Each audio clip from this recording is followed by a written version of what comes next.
My guest is Bob Joseph, founder and president of Indigenous Corporate Training Incorporated. He's provided training on Indigenous relations since 1994.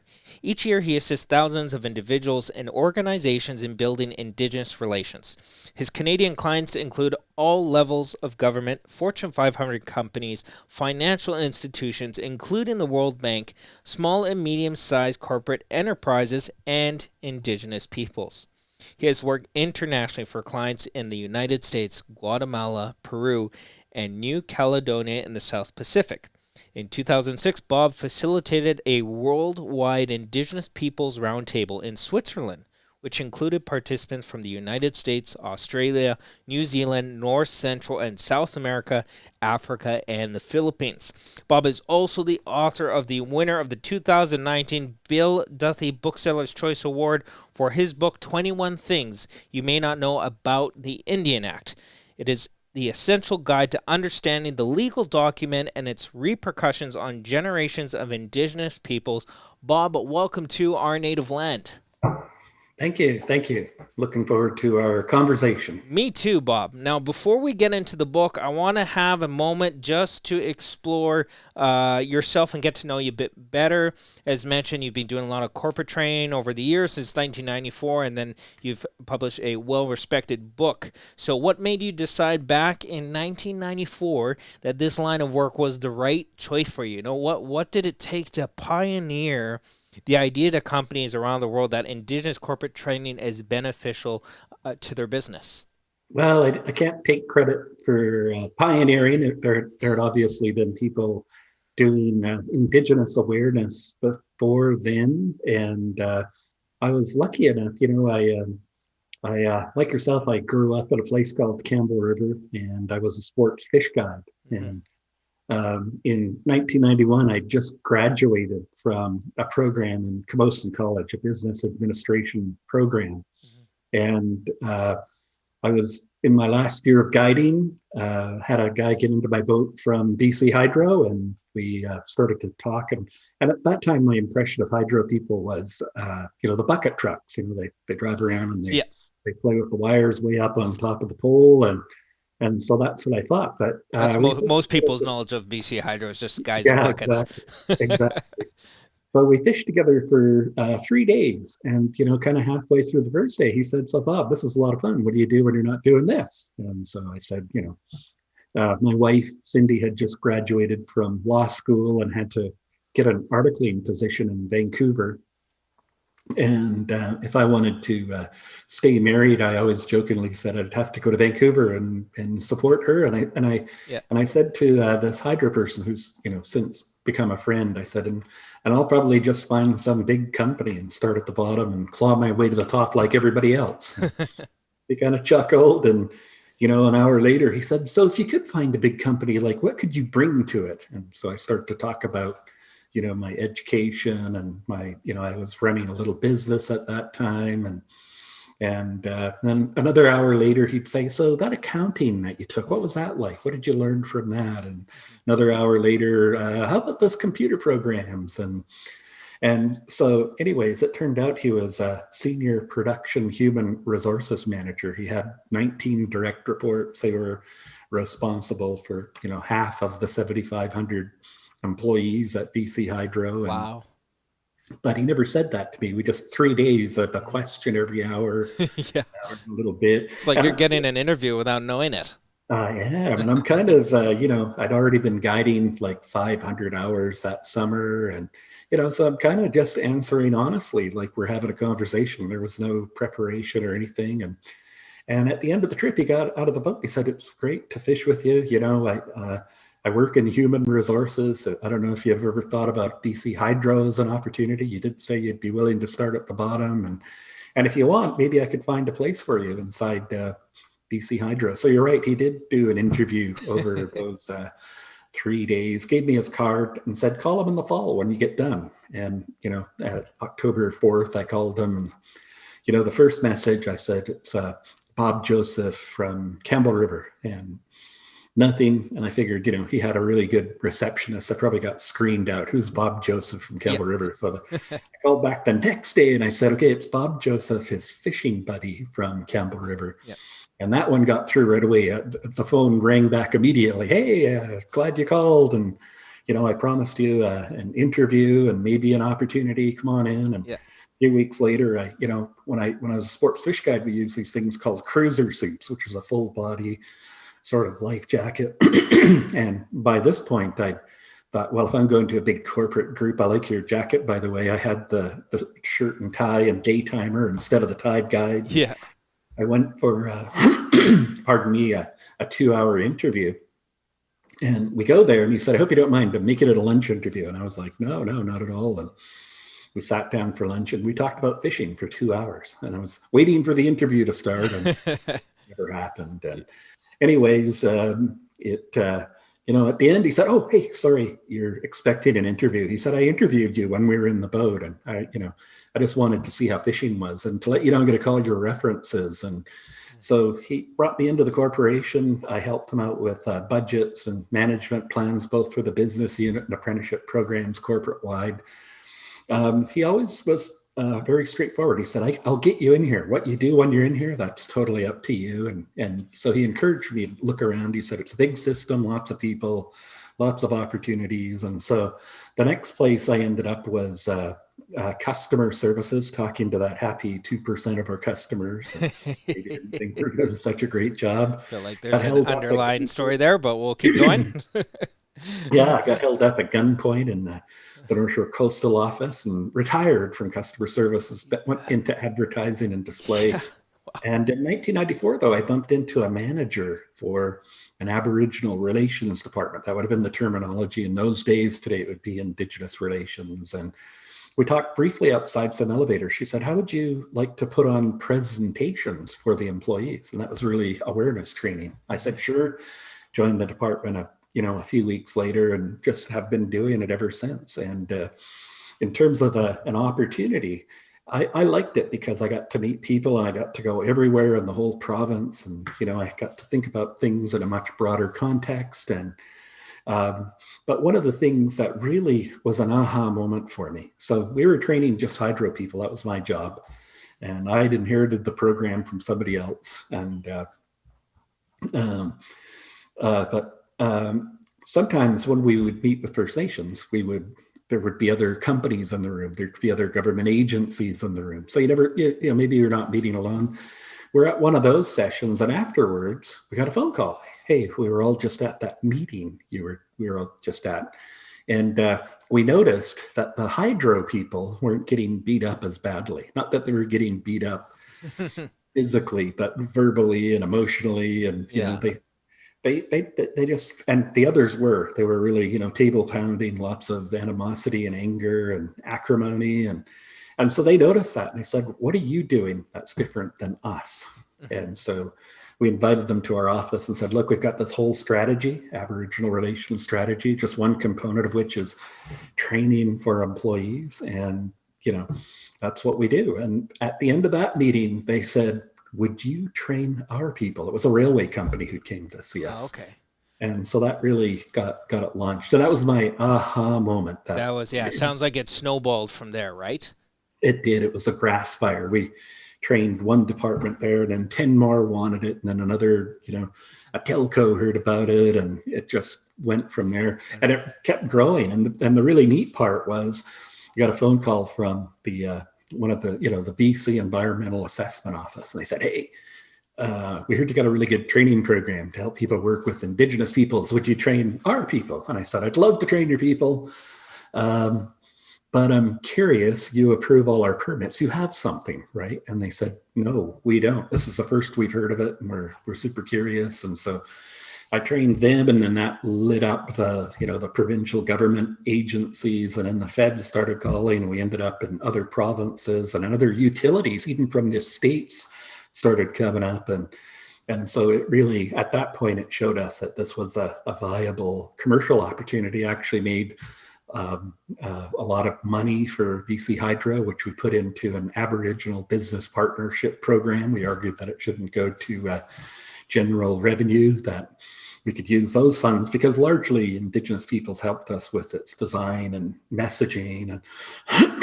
And so we would use that, though. We'd use those funds to help businesses who may want to partner with BC Hydro. Wow. And Sounds so like an incredible story, Bob. Now, speaking of stories and books and novels, you've written a national bestseller for people who are wanting to know more about the Indian Act in Canada. I got the book right here for people that are watching the show. Let's start by simply reading the bottom of the cover. So it states, helping Canadians make reconciliation with Indigenous peoples a reality. So Mhm. although the book was only published back in April 2018, has a lot of stuff is happening between now and then. So do you think full reconciliation at this point is possible, and when do you actually think it's going to become a reality? Oh, it's a super question. And, we obviously see a lot of debate around it. Some people, frustrated or whatever they're thinking, have declared it dead. And, so it definitely gets kicked around a lot. But I think from a reconciliation perspective, it took us 130, 140 years to get into this mess. We're not getting out that quick. You know what I mean? Like, it's just not going to happen Yeah. in a year or two. I think we'll start to see really the first phase of reconciliation efforts will be in about 15 years, because that's when the K through 12 folks and the colleges, universities have all committed to decolonizing and indigenizing their curriculums. Mm-hmm. And I think this generation, and of course, the Truth and Reconciliation Commission has issued 94 calls to action. A bunch of those are targeted, well, to everybody: churches, schools, governments, businesses. Everybody has a call to action.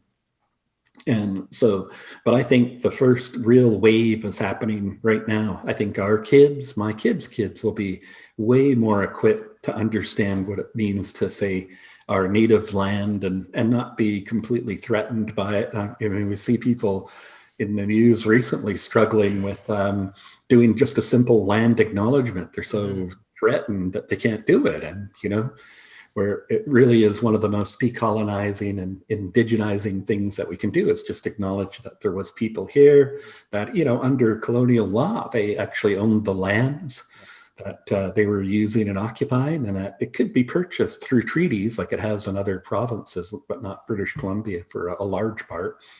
And so, like I say, give it about 15 years, that first wave, this next generation of kids will really, they'll be much more equipped, better able to handle. They won't be living with myths and misconceptions, and they won't feel comfortable talking about Indigenous issues in disparaging ways, like maybe, the kids I went to school with. Yeah, so you feel like right now there's we're at a turning point where you yourself, among with other people, have created sort of a basis where our generation coming up is going to feel comfortable and hopefully make those necessary changes. I can agree with you there for sure.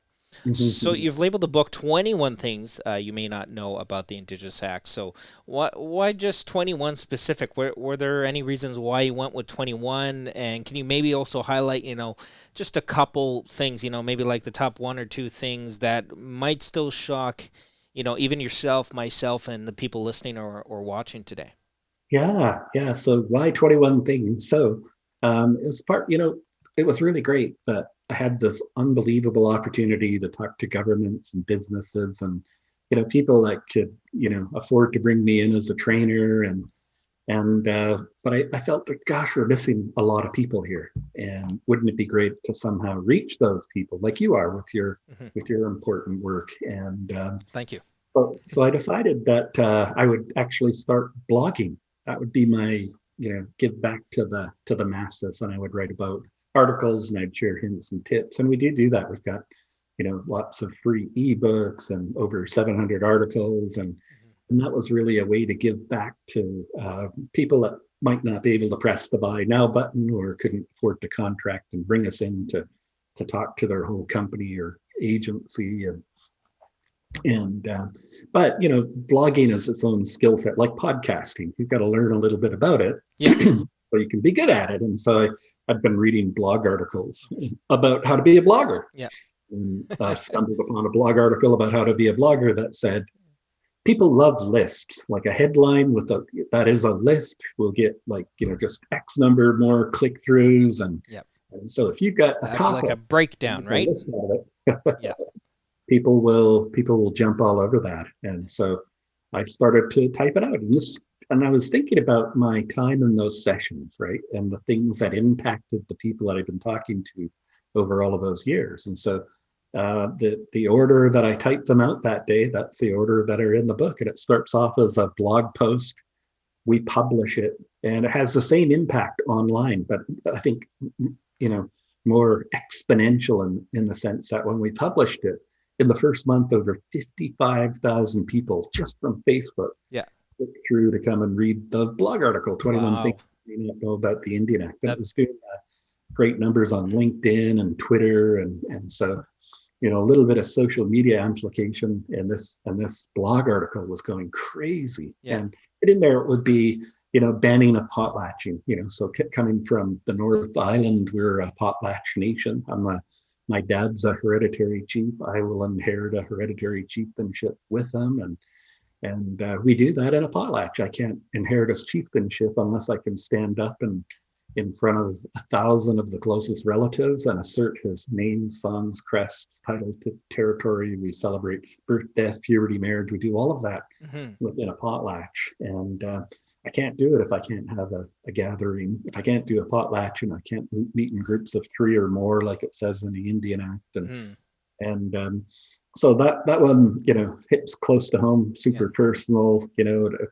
It created the band chief and council system, which was totally designed to overthrow the hereditary chiefs. hmm They were self-governing. They were living in self-governing communities since time immemorial, or since the beginning of time. And along comes the federal government and says, "Hey, what you're doing is backwards. You need to get with the program. You should elect the chief and council." And so we saw this direct imposition via the Indian Act and Indian Affairs to basically overthrow or impose upon these self-governing communities this chief and council system. hmm So you're allowed a chief and council member for every 100 members. If you got 205 members, you got one chief and one council member. You're elected by your people for a 2-year term. hmm That was the original Indian Act rules. Now they can do longer terms, but a lot Yeah. of bands still 2-year term.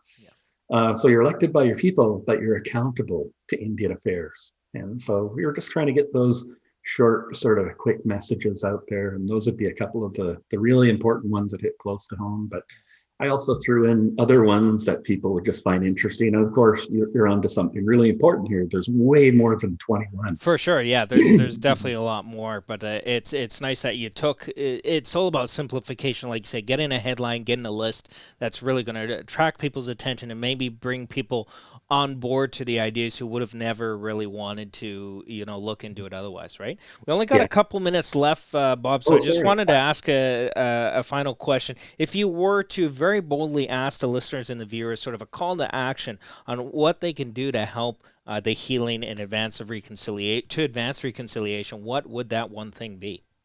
Hey, you know what? If you looked at the 94 calls to action from the Truth and Reconciliation Commission of Canada, find the one that's relevant for you, whether it's your church group, your school, your wherever you happen to be in society. And most of them, they will all say, learn about the history, the culture, the UN Declaration. They're very similar to each other. And so that's what I would ask people to do, is to continue that journey. And I can tell you they're still doing it. This book was published in 2018. We just did something with the Vancouver Island Regional Library, and they had over 970 people register for just a Q&A on the book, Oh, which wow. was incredible. So I think, join your fellow Canadians and British Columbians and just start to learn about the history and the culture and the Indian Act, and maybe dispel some of those myths and misconceptions. And I think that's the important step that we're in right now in this longer term reconciliation process, where we won't see probably really big results for about 15 years, and then we'll really see it get some traction. And I think it's so important that we do that, because we look at places like the Middle East where there was no opportunity for reconciliation, and we can see this stuff drags on for hundreds, thousands of years. And Absolutely. we have a chance right now, a very unique chance in like nation state history to really change the outcome and trajectory of the country. And so I'd encourage you, and that's just the steps that we need to do: learn about the history, the culture, the declaration, and really just get up to speed, whether it's 21 things or, an Indigenous awareness course or whatever you got to do just to get that learning going. Yeah, absolutely. And people, if they want to support you, maybe support and buy the book, where can people get your book? I think Amazon's one of them. Yeah, for sure. Amazon, Chapters, Indigo, it's in all of the big places, and you know, yeah, no, it's been a pretty neat opportunity just in terms of a book, and You've and I had get pretty good reception towards the book so far. for sure, yeah. And it's weird because I never dreamed when I was a young man. I wanted to be an author, but I never dreamed I'd be like a best-selling author on a book It's pretty about cool. Yeah, it says it right about on there. the That yeah, attracted my attention for sure. yeah, yeah. Yeah, who knew that a book about the Indian Act would become so timely? And it's a great honor and privilege to be a part of that very big conversation. And I hope people like yourself will shine a light on it and get people interested in reconciliation. Absolutely. Well, you make it easy, and that's I think we're in a time now where people want things easy. They want things quick. They want things easy to understand. And it's not to say it's a simple book, but the idea of having a list, a title, like we said before, is a thing that's really important for a lot of people, and it attracted me to the book as well too. So, Bob, I want to thank you so much for coming on to Our Native Land. Again, for people listening and watching out there, if you want to support Bob, you can purchase the book at Chapters Indigo. You can go on to Amazon and buy it digitally as well too. 21 Things You Didn't Know About the Indian Act with Bob Joseph, a national best-selling book. Bob, thank you so much for being on Our Native Land.